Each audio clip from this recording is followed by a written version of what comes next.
Hello, hello, hello. It's time for some more theme park news. Disneyland Paris have announced that they'll be launching a new fast track system called Premier Access. Premier Access? I don't know. This summer. Guests will be able to board select attractions instantly by paying an extra fee on their app from €8 per ride.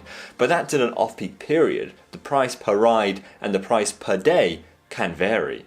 Their traditional FastPass will not return, which is a massive shame, honestly. Perhaps the era of a good Disney FastPass system is finally over. Standby Pass, the park's virtual queuing system, will continue to be used at the park during busy times, however. Vulcania in France has opened its first ever roller coaster, Namazu. The Intamin family launch coaster has both indoor and outdoor sections, 2 launches, and a freefall element. The ride's theme is a scientific base at the site of an unstable seismic fault where a team of seismologists work. Doesn't that just sound awesome? Europa Park in Germany have announced that they'll be refurbishing their adventure area. The work is expected to take around 3 months and will be a difficult task as the area is located right in the centre of the park, which will be open while the work happens. They have said that they plan to replace the theming, which has been there since the park opened in the 1970s, though this is more than just updating it, but instead ensuring it's in keeping with the current zeitgeist. But that's not the only news coming out of Europa Park. Well, kinda. New details have come to light about Europa Park's proposed future roller coaster. Apparently the park's next coaster will be a slightly modified version of the Mack Ride's Big Dipper. But take all this with a pinch of salt though, because things could change. The ride will feature a launch with a top speed of up to 80 km per hour, 50 miles per hour, and will have a maximum height of up to 38 meters, 125 feet.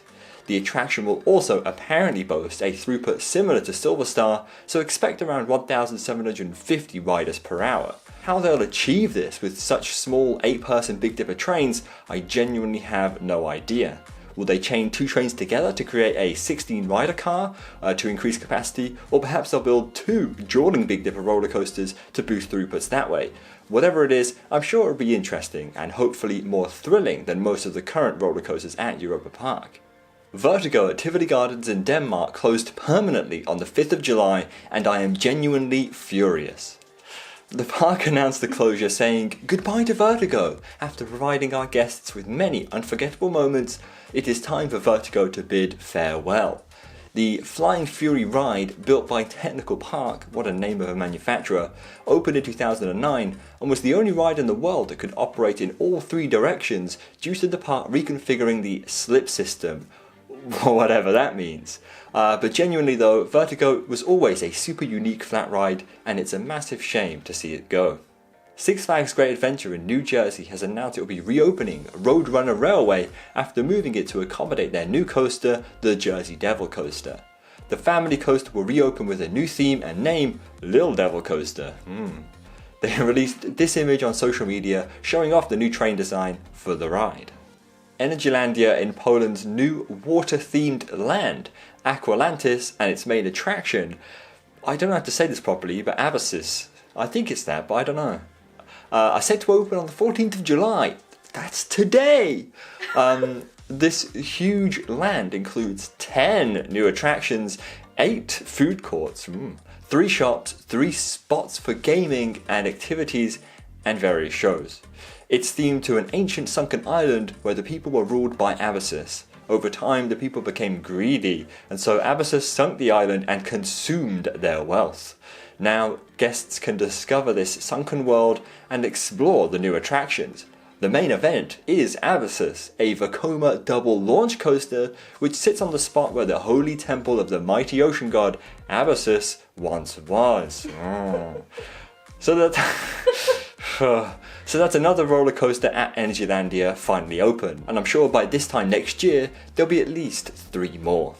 The revised version of the Jungle Cruise at Disneyland is set to reopen on the 16th of July. Disney closed the ride in January of 2021 to revamp the theming, which was assessed to be racist, as they had done to other attractions such as Splash Mountain and Pirates of the Caribbean. Disney have said that their goal with the revamp is to make it a more inclusive experience for everyone.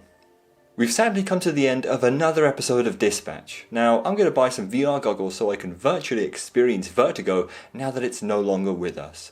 Hopefully VR still works when you're crying.